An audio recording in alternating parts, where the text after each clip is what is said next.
Two,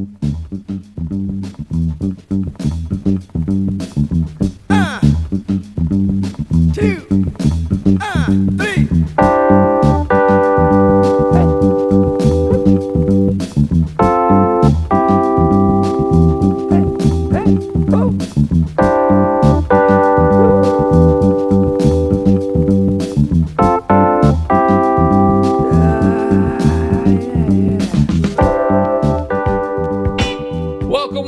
Welcome to the latest edition of the Monchi's Men podcast.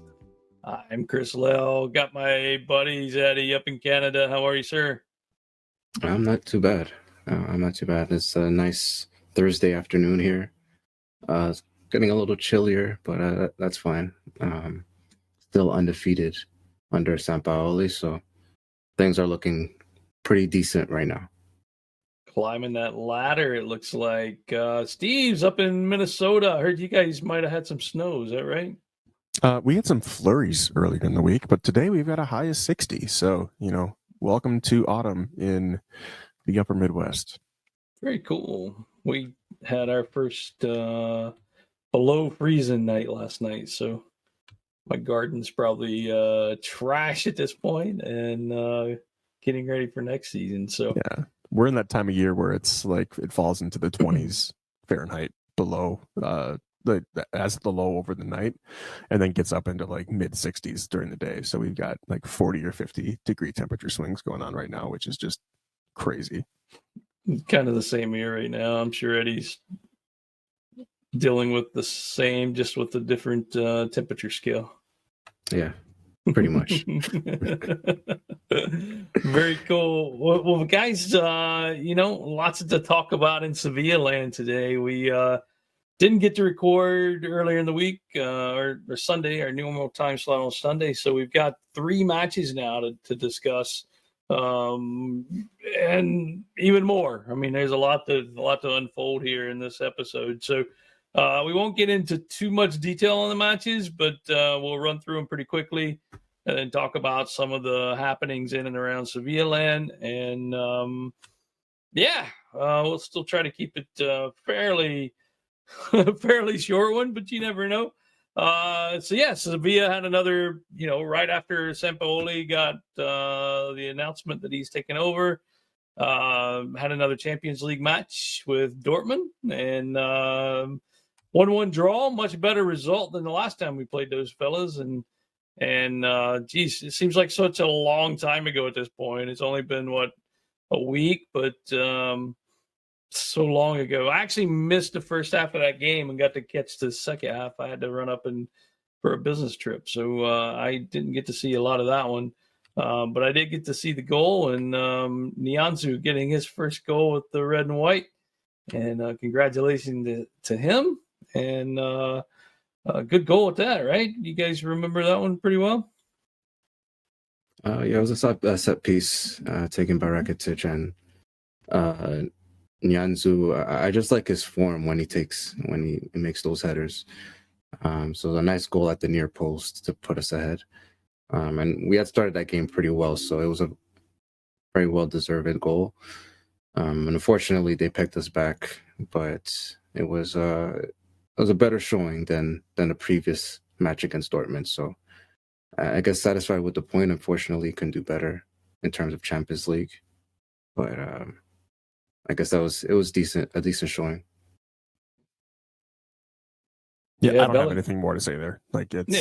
Bellingham got the goal for Dortmund. Just really good player, just killing us. So still in it though. I mean, we still got a chance to do something in Champions League, and we'll find out. That game's coming up. Next Champions League fixture is coming up on the 25th here with Copenhagen at home. So definitely a huge opportunity. A win there more than likely would put us through to at least Europe. Yeah. Still a chance that we could fall out, but more than likely we would go to at least Europe. Still a chance to finish second in the group, I think, as well. So we definitely need help there, and we have to beat Man City at the final day. But hey, never surrender, right? That's what the motto is. It even says it on my shirt. Anyway, so that match was last week. Followed up this weekend's match was Mallorca. The boys traveled to the beautiful land of Mallorca and played and got our first win under Sampaoli, right?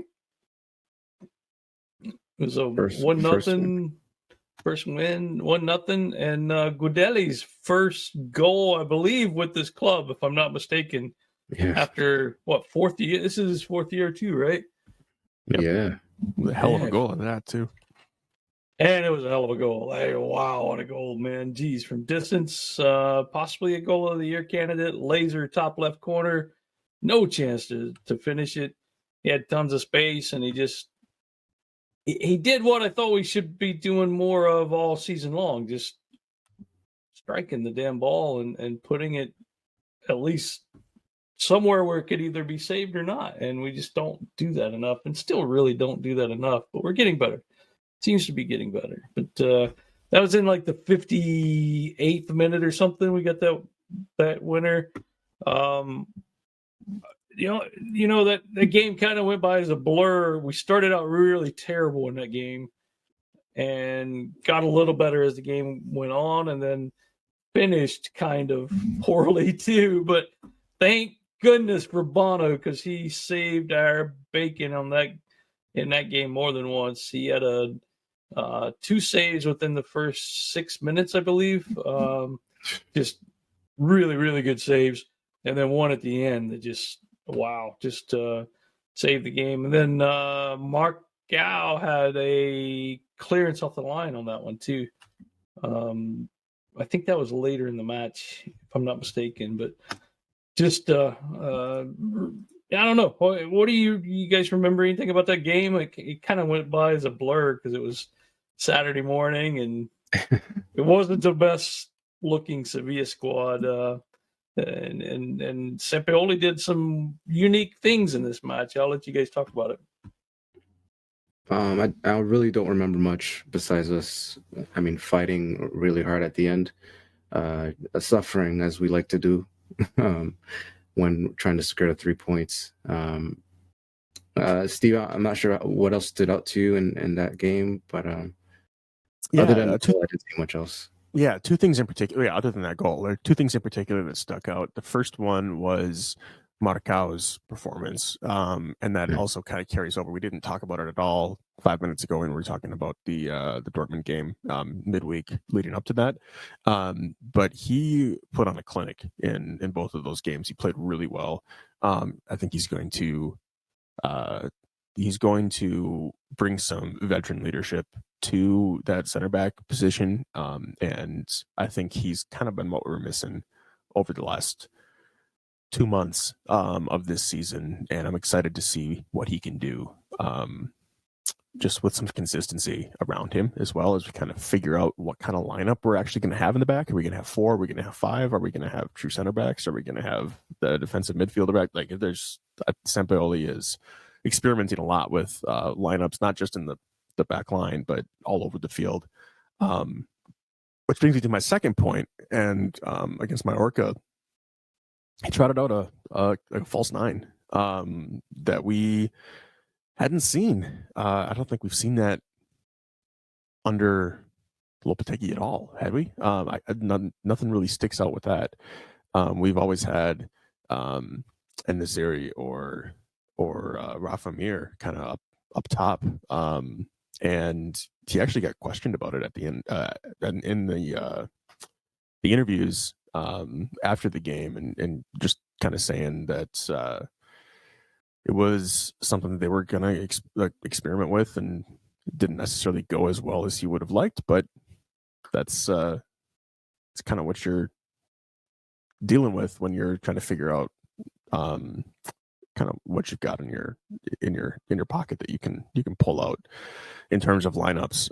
You get the sense that he is still kind of getting a feel for who he's actually got on the bench, who he can bring onto the field. We've seen him, we've seen him trot out Marco Dimitrovic, whether that was for an injury on Bono or not. Like we got to look at him. We've got some extended looks at Dolberg. Rafa Mir really didn't factor into a whole lot of these games until the last game. We're seeing a lot of experimentation with underneath Sampaoli. So I mean, that's really the two big things that stuck out was the Marcao's performance and then the experimentation under Sampaoli that we are really kind of getting to look at. Yeah, some of that out of necessity with a little bit of knocks and injuries and that sort of thing. And I mean, Lopetegui did do a false nine in the Champions League, I believe it was. Eddie, correct me if I'm wrong.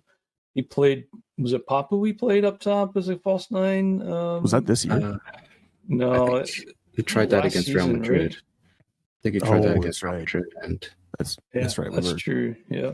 Some time ago really as well against Atletico, but I think only once or twice he's tried that. Yeah, hasn't been often. It didn't seem to really work. I mean, I didn't think it worked at all. No. Lamela, just didn't do a lot. On that game too, he fielded Navas and Montiel together on the right hand side. Navas playing kind of a more forward, I guess, in that role, but was subbed off pretty early. Second half, I think it was. Which is kind of leads us into the next match here, where Navas was subbed on early in this affair with Valencia the other day. Tuesday was Valencia, Sevilla, 1-1 draw, another draw. Lamela at the goal in this game, so some of the guys we were already talking about. But Marcao didn't feature in this one. Picked up another injury. This team can't seem to stay healthy at all. Like, there's been a combo the last few years. Just can't keep healthy. Starting lineup against Valencia was unique too, because we had Marcus Acuna and Telles playing together on that left-hand side. Nianzou starting again, getting a lot of trust, I think, now from Sampaoli. And then you had Carmona starting with Montiel. So pretty defensive heavy lineup there until you get forward. And then you get, Papu, Isco, Torres all playing together with Rafa Mir, the aforementioned Rafa Mir that Sampaoli just railed on pretty much in the press conference earlier in the week, saying, hey, this guy's just too selfish, can't do much. And here he is getting the start. So I don't know if that was some psychology by Sampaoli or what was happening, but it seemed to work. I mean, it's good coaching, right? He actually played pretty well. 7.3 rating on SofaScore. So he had a decent game there. And anyway, unfortunately, speaking of good games, we had the very, very obvious opposite of that with Carmona having his worst game. And Montiel, too. Montiel wasn't very good in that game either, but Carmona stuck out as it was really bad and actually got subbed off in this first half. And Navas came on to finish out the match. And as soon as that happened, Sevilla really started playing much differently, I thought. Do you agree with that? Yeah, I guess it gave him a little bit of a lift once Navas came on, because we really couldn't get out our own half, either by Valencia's pressure or our own mistakes. So, I mean, Isco and Papu couldn't even get the ball to them, so they had to drop in deeper, and that just boxed us in altogether. So it was quite difficult, but we did find a way out. We did get a couple chances. I know Rafa got a chance at the far post through a Papu cross, and it was saved off the line. That was kind of earlier in the half, but we didn't really do too much during the early parts of the first half. And we honestly could have lost it, conceding many chances to Valencia. And Carmona, it's signs of a young player, right? Usually with defenders, it's how they is how they play after a mistake, and since he's still young, it kind of still affected him, unfortunately. And he went straight to the locker room. They even go to sit down on the bench. So it was kind of sad to see, but I hope he keeps his head up. Kike Salas, who came on later on in the game, kind of was the example of that. Just next man up. Once you're called upon, you do your duty. But I think the changes definitely helped us that Sampaoli made, notably from that first half, but even in the second half as well. And it was a completely different game in the second half. Yeah, true. Montiel came out at halftime. Lamela entered. Delaney came in for Acuna. That just kind of completely changed the game, and Sevilla just took off. Took a long time to get a goal. There a lot of opportunities. You could tell the frustration from the guys. Just kept building. And the goal didn't come till the 86th minute. You guys remember that goal? You want to set that one up for the folks listening? I remember the goal. I don't remember the setup. Well, we're increasingly getting chances in Valencia's end. So those corners were coming in. It was Kike Salas who got the header. That went towards the center, and Lamela finishing off. But I think Kike Salas was kind of key in a few of those set pieces. He got at the end of some of those crosses a couple times. But he set up the chance for Lamela, who slotted it in. It was like the 86th or 87th minute that it went in. So, I mean, I know Valencia was a bit devastated there because, I mean, for an away side, those are the kind of things you'd like to do. They were fouling us a lot, just trying to secure that lead and trying not to invite us in. But we found a way through. I guess around the hour mark, we started playing better and started getting forward. But Lamela getting that chance to score. Gotta be good for his confidence too, because he's had a lot of opportunities this year to get on the board, and he just kept missing, getting miraculous saves against some of his shots. So has to be good for him to get off the board and slot one home. So 26 fouls by Valencia in this game. Yeah, just hackathon. Right? I don't like speaking on referees often, but I mean, it was telling what was happening on the pitch. You knew what Valencia was trying to do. If I could get your opinion on this, Steve, I mean, personally, for me, I think La Liga is very soft sometimes. Okay, a lot of the time, but giving away fouls cheaply, giving cards away cheaply. But in this instance, which I think why refereeing is a hard job, they were fouling us a lot. Should the referee had to come out with cards sooner, or do you think he managed the game well, or what do you think happened? Those are kind of different questions. I was actually okay with the lack of cards for the most part for fouls. We were getting fouled a lot, but that didn't stick out nearly as much as the obvious time wasting from Valencia.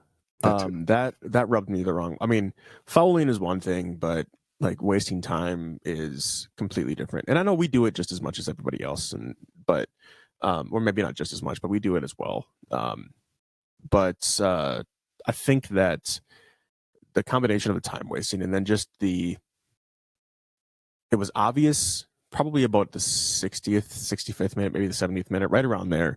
It was obvious that the game was flat out getting away from the referee. There was a lot going on. Sidelines were all engaged with it. Like it was rowdy. It was really a rowdy game.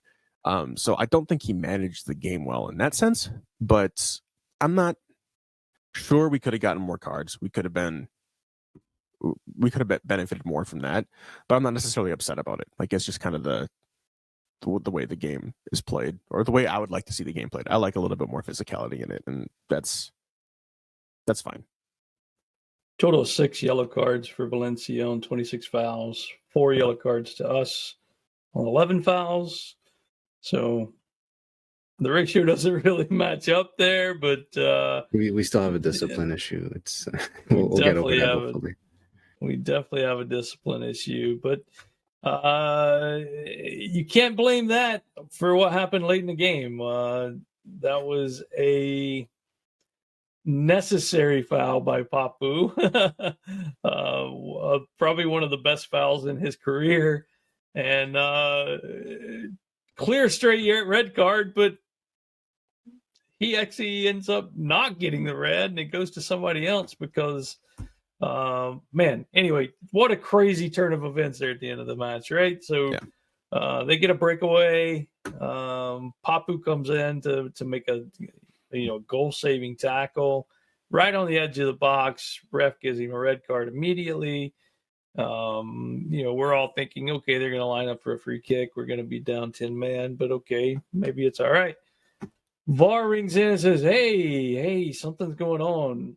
Kind of some confusion there. Nobody knew what was going on. I was like, maybe Papu got a little toe poke or something, and maybe, but no, not that. Kiki Salas ends up two-handed pushing a fella down in the box there. VAR saw it, called a penalty. Straight red card to Kiki Salas instead of Papu Gomez. Ref got that right at least. And, the Valencia captain, Gaia, steps up for the penalty, and St. Bono saves the day for us and saves the game. So, be a little different story if we'd have lost that in the 96th minute with a penalty, right? Oh, yeah.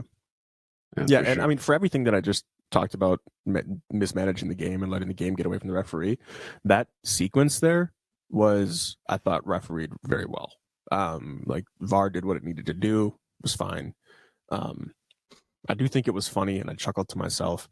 Papu Gomez was actually, you're arguing to keep the red card on him. Like, no, I want this red card. Give me this red card. Like, he was prepared for that. Like he went right off to the locker room. He got halfway down the tunnel and he had to come back. Still arguing with it. It was kind of, it was like, no, funny. Like, give it to me. Like, I want to be the one that goes off. You don't normally see people arguing for red cards, but he had accepted the fact that this foul that he had, but then Kike Salas just got a little handsy, and like, you can't have that. But I mean, he didn't argue with it at all either. He's just all right, like, yeah, okay. Yeah. He knows what he did. He's gone. But yeah. But Eddie, you mentioned you didn't think it was a penalty, or you didn't think he should have got a yellow, or what was it you were saying pre-show? It's a few things. First, Papu should have tackled him harder than that or something, because he got straight back up to continue to play, right? But I mean, at least he got him. But it's unfortunate that Kluivert was really quick on his feet to get back up and create a play after that. So the referee was able to play advantage. But Kike Salas is, some think that it wasn't even supposed to be a penalty because the player that Salas pushed wasn't directly involved in the play. The ball wasn't going to go to him, but I still feel like he interfered with play. It's a foul, right? So, and that the pass might have been offside to whoever the recipient was. I know there's a picture that kind of shows that, but I mean, I'm not really complaining about that. I think it was the right call, all in all. It's just unfortunate the way it all played out, because first off, it was Navas's mistake at the center line, right, and then Papu having to make that tackle in the first place. But it was just a hectic game that I guess I just accepted. It's like, okay, this is the way it's gonna end. This is it. And Bono, I mean, it was almost like winning the game when he made that save, right? Especially after his heroics against Mallorca. I'm not sure if we mentioned that, but we did, yeah. But coming up with the goods again, just to show how vital he is to that defense as well. No matter how many center backs go down or fullbacks, Bono is still an integral part of that defense. But we came away with the point, still undefeated under Sampaoli, and it's onto the Bernabeu where hopefully that streak continues, right? One can hope. Definitely one can hope. Sevilla moves up in the table since last time. They're now sitting at 12th in the table. That might have changed. Let me look live because there's games going on as we're recording. Only one of those games could affect our positioning right now. Everything else is happening well above us. Yep. Okay, so we're still 12th. Osasuna 1-0. Yeah. 10 points on the season. Guys, we're only 8 points behind Athletic Club in sixth place. So as Eddie's been saying, it's still early. There's still a chance to keep climbing, and Europe's still in our grasp. So we did get some bad news, unfortunately, this week. Nianzu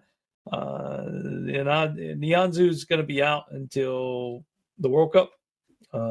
We'll get him back after the World Cup. He had a tear in his right quadricep, I think it was.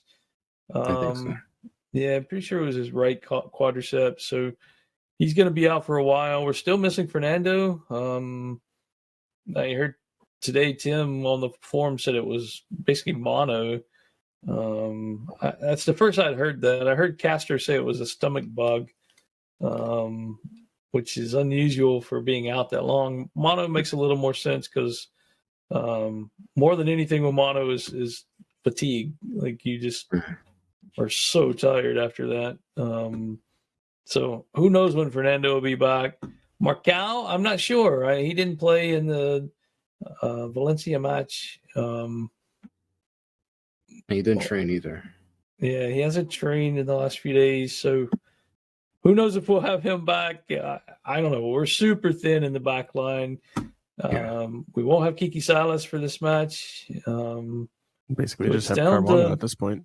Carmona, Kudeli. Delaney can fill in there. Acuna could fill in there. Not ideal, but it is possible. I don't know if we have anybody like in the U system that can come up and play that's going to be any better. I don't think so, but I don't know. Can Bono play center back? That might be our one chance. Have Mr. Bono play there. Put Dimitrovic in goal and put Bono at center back. Yeah, there you go. You heard it here first, Sampaoli. Do it. Oh, geez. Anyway, who knows, man? It's going to be, I don't know, maybe a bloodbath. I'm worried. I'm a little worried about Saturday being getting away from us, but who cares? Like, who cares about that match? Let's concentrate on Copenhagen in a way, right? Like, it would be nice to get points with Madrid, but the reality is probably not. So go full force on Copenhagen and let's secure Europe. So Saturday, 3 p.m. Eastern time, Real Madrid, Sevilla. That's home, right? No, we're away to it is. It's at the Bernabeu. Yeah. Sorry, I missed that. I don't know why I thought it was at home. And then Tuesday is at home. That's the Champions League match with Copenhagen.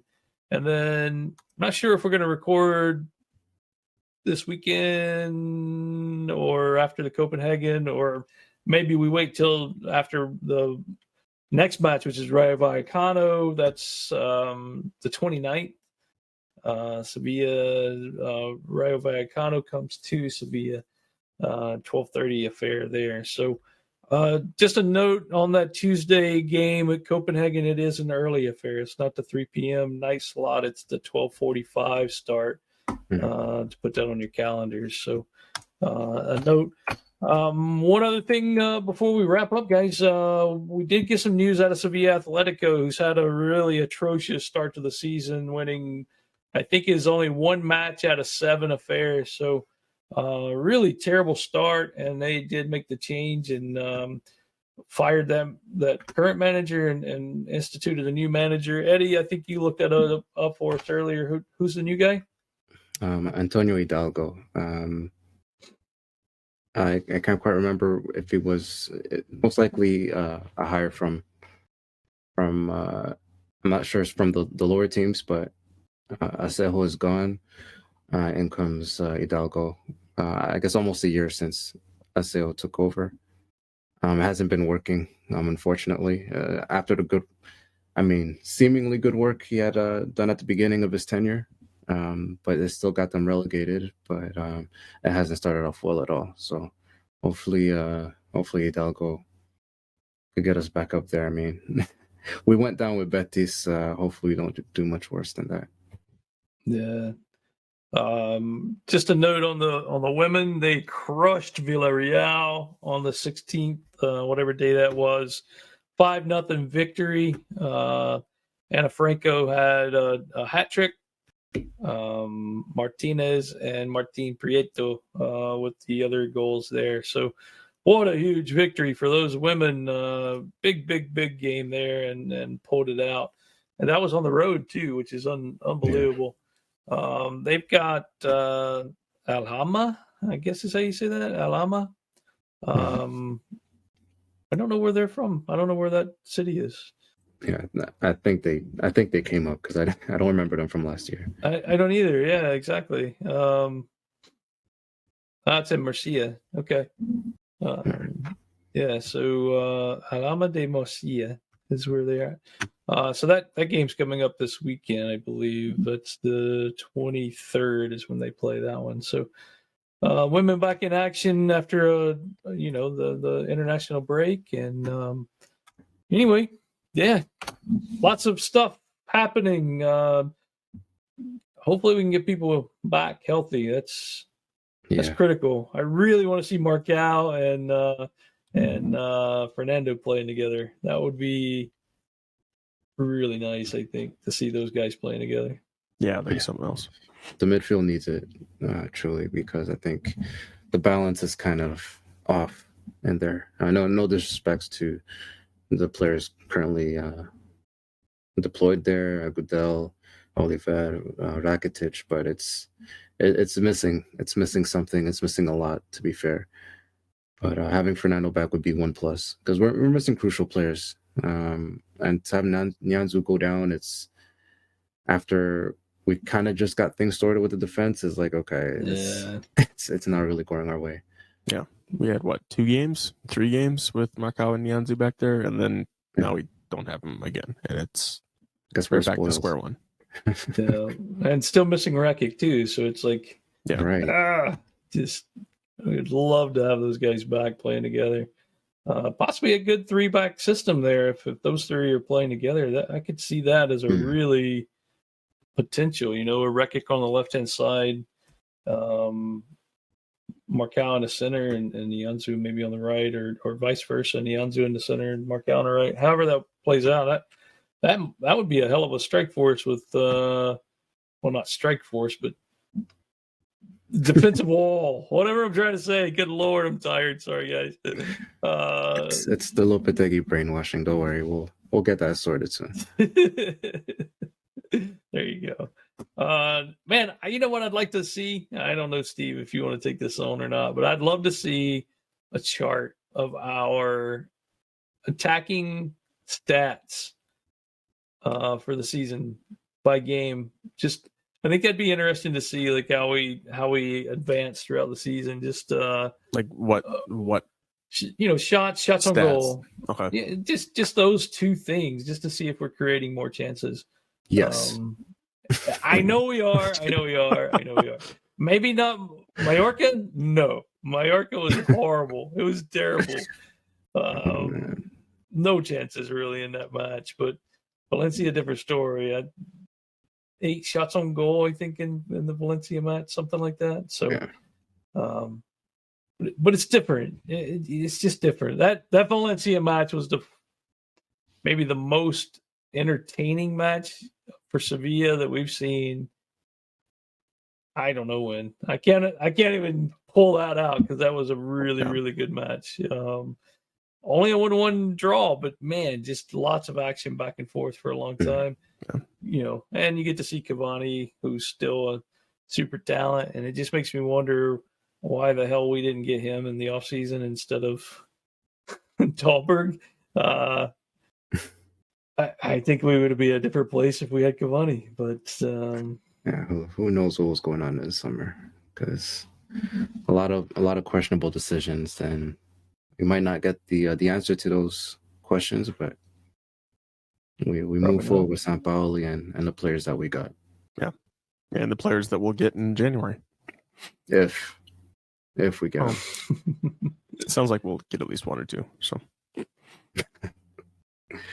we'll see. Anything helps at this point. So we might have to, out of necessity. We might have to be filling. We might have to call Mr. I don't know, Gary Medel or something to come back and play center back for this. I would love to have him back. Can you imagine Gary Medel under Sampaoli? Oh my god! Wow, who would fight first? Like the opposite team. So that would be awesome. Anyway, it wouldn't help the discipline for sure. No, exactly. Card Central. All right. Anything else before we head off? I got nothing. We're at the Bernabeu. Benzema, congratulations on the Ballon d'Or win. Deserved, right? Yeah, really deserved that. The player he's become after, the BBC was disassembled, right? But the player that he is now, the consistency, and then there's Vinicius that's playing well beside him as well. So I'm still not as afraid as I would if it was a team with Ronaldo on the pitch, because Ronaldo and Messi, those were aliens, right? So we need those guys to have an off day for us to have a chance. But our circumstances versus how well they're playing right now, it's probably just as scary. So yeah, I just know that we'll fight. If there's one thing I know with this team right now is that they'll fight for it. It probably would have been different under the previous coach, because I think the spirit was gone. But I've seen the fight come back with the Sevilla team. So I'm still fairly optimistic ahead of this game. It's a big game that the players are going to show up for, and we'll see what happens there. Yeah, I'm kind of the same mind. It's kind of like the Barcelona game at the beginning of the year, where I don't have a whole lot of expectations going into the game, because these are teams that are much better than us, and the difference between going into this game and going into that Barcelona game and match day 4 or whatnot is, against Barcelona we had just laid eggs against 3 teams that were not nearly as good as what we thought we were and what Barcelona is, and we have come off a great run of form right now. So we know that if we don't play all that well against Real Madrid, or if we lose against Real Madrid, we at least know that we're trending in the right direction. We're not kind of floundering at the bottom of the table anymore. So I think that's good perspective to keep going into this. One thing to note there too is they've got a huge match coming up in Champions League. Not that it makes a difference with that team and the quality and depth that they have, but pretty important match with Leipzig coming up on Tuesday, where I think Real Madrid's on 10 points and Leipzig's on 6. So it's a good chance of for them to jump if something happens there. So maybe we'll catch them. Maybe their concentration will be forward and not current. That's not their MO normally, but you never know. That could be it. One thing about the voting that's happening, with the Ballon d'Or was Bono was ranked or voted the 9th best goalkeeper in the world. So a little recognition there, maybe a little low, but still good recognition. Yeah, top 10 definitely. So and thank God for him this week, because good Lord, he saved our butts in both of those matches. Yes. Sampaoli would be a little different light right now if it wasn't for Bono. For sure. Yeah. But anyway, fellas, have a good week, and we'll talk soon. Vamos, mi Sevilla. Vamos, campeón. Nunca te rindas.